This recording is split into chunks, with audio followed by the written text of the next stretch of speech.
The nation of Haiti is in free fall. Just 600 miles off Florida's coast, the country that is no stranger to struggle is facing a confluence of humanitarian, security, and political crises. Millions do not have enough food. Cholera is spreading. Gang violence has reached previously safe areas, and the government appears powerless to provide solutions. When I was looking at my stomach, I saw a big hole here and another one here. I didn't die because they gave me care. He's from Cité Soleil, Port-au-Prince's biggest slum. Now it's hard to tell a story like this because a story such as this begs for details. However, I need you to understand, details in this situation may land not only me in prison, but Dark Waters as well. And the way I see it, most people probably won't believe this, so I just told him to share the story. However, with all that being said, here it goes. You see, when the nation of Haiti's government collapsed, after the assassination of its president, things went to shit really fast.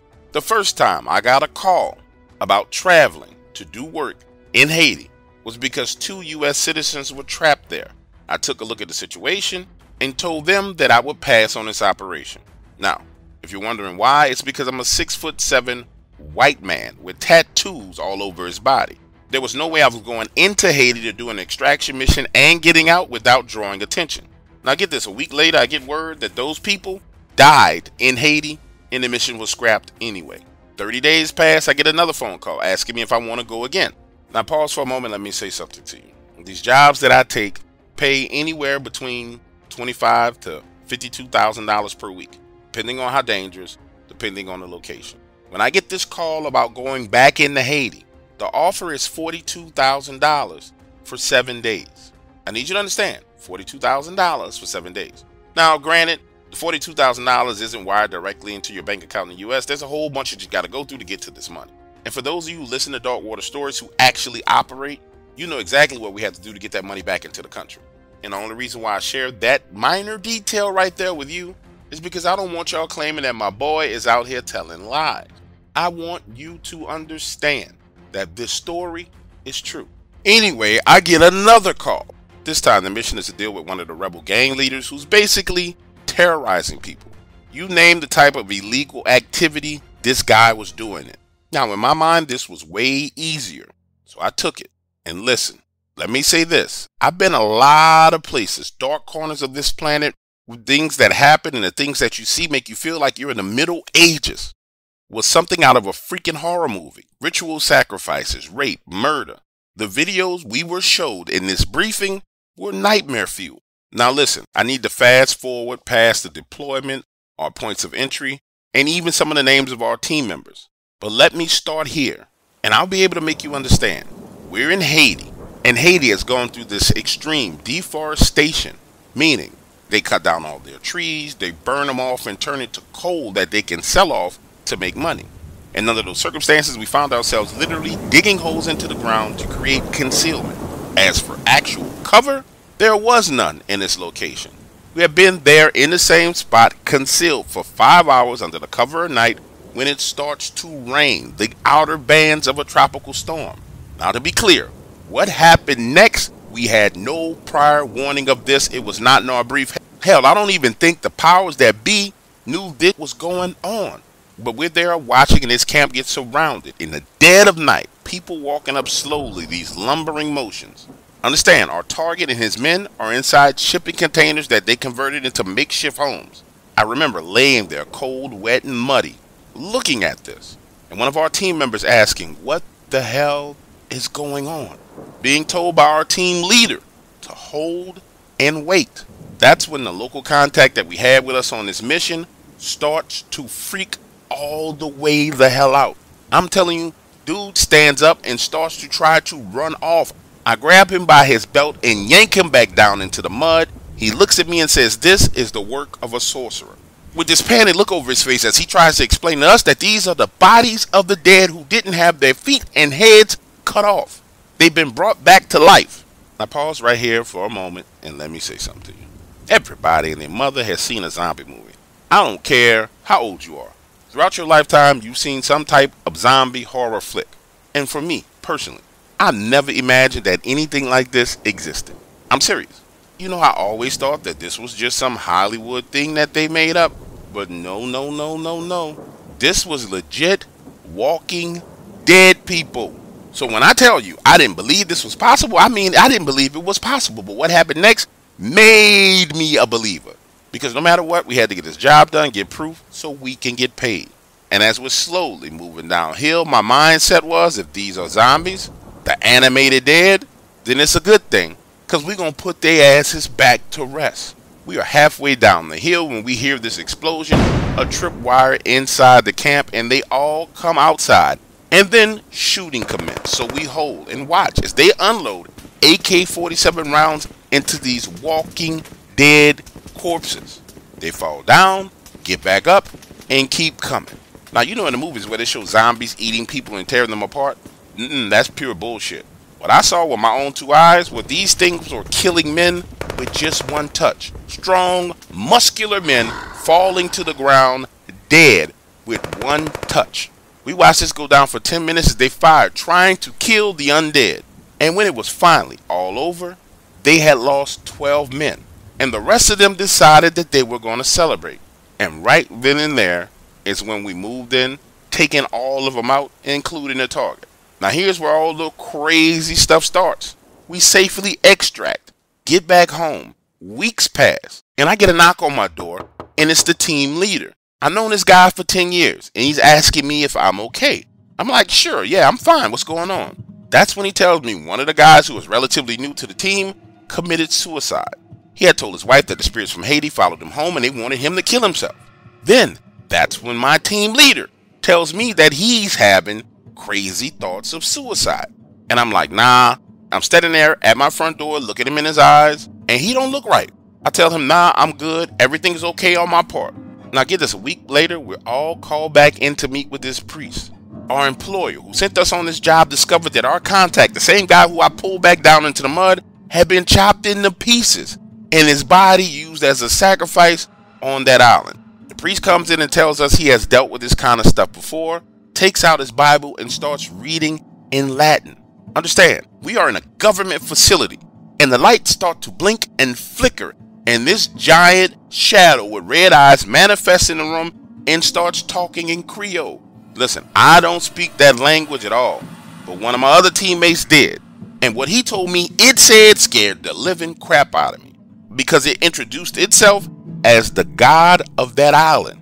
And the god of that island was pissed off that we butted into the business of that island. Understand, the priest is reading and this thing is talking. And I tell you, bro, that priest had balls of steel because it's literally right there 10 feet away from him. And he just kept on reading and kept on reading and it left. Now listen to me, I know many of you don't follow international news, but till this day, Haiti is still in shambles. And we've been asked to go back to that island.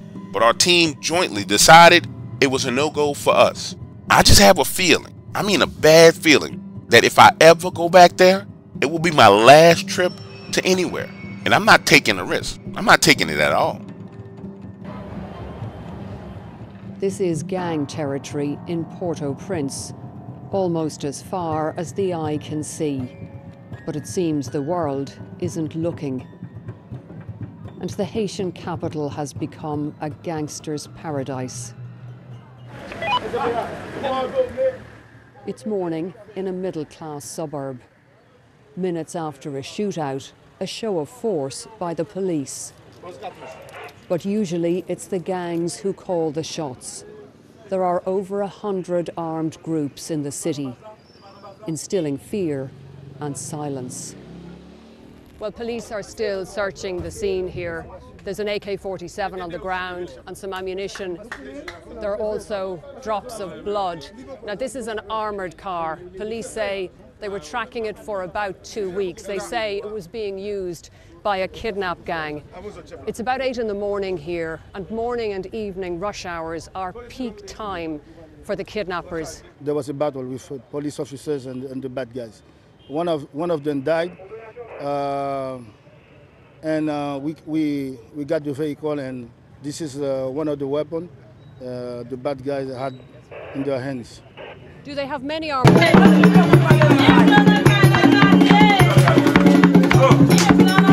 So So talk to me, where are we? Now we are in the voodoo market in Okay. Kitchenville, and all of these are different voodoo portions that you will see here, and those are powder that they would use for bath. Yeah. But And inside of those powder, there is good powder, there is bad powder. There is this is the bad one. Et ça, qu'est-ce que ça fait?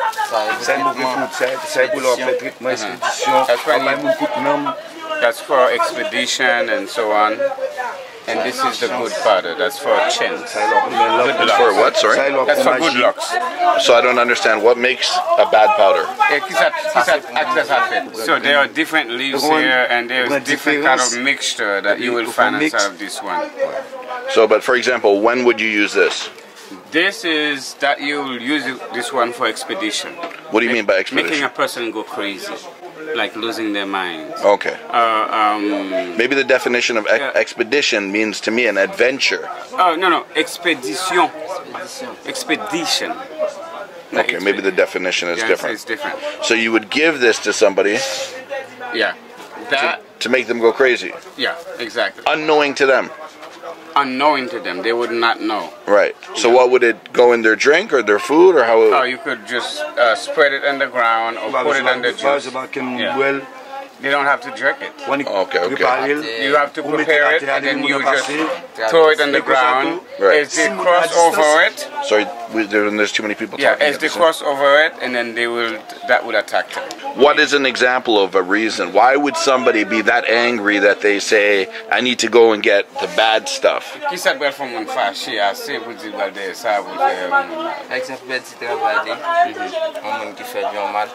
Oh, if they have done you some wrong or make the person lose his job, or stealing from them. What is it? This is a zombie powder. Okay. You wanna try it? No, I'm not. You gonna smell it? No, I'm good. Oh yeah, you're gonna. I'd like to see for sure. Yeah. You just gotta watch the light. I don't smell it. Okay. Do you smell it? No, I'm keeping my nose closed. It's coming. It's coming. My nose is closed. It's coming. Well, you're all smelling it, so. Oh, hey, not today. Yeah? What is it? Yeah, it's burning my nose now. But what is it made out of?